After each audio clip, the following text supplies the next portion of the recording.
U.S. under fire at UN meeting on Iran protests. A UN Security Council meeting on Friday to discuss recent protests in Iran turned into criticism of the U.S. for requesting to meet on what some member states said was an internal issue for Tehran.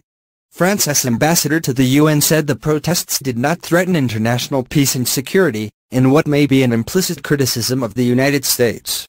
We must be wary of any attempts to exploit this crisis for personal ends, which would have the diametrically opposed outcome to that which is wished, Ambassador Francois Delattre said. However worrying the events of the last few days in Iran may be, they do not constitute per se a threat to international peace and security.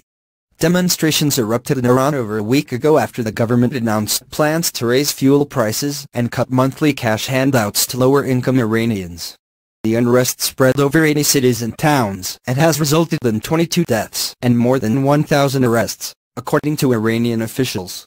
The U.S. ambassador to the UN, Nikki Haley, said Iran was on notice, after listing what she referred to as slogans chanted by Iranian protesters.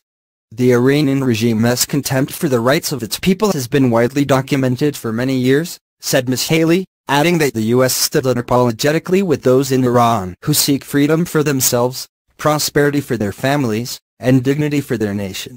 We will not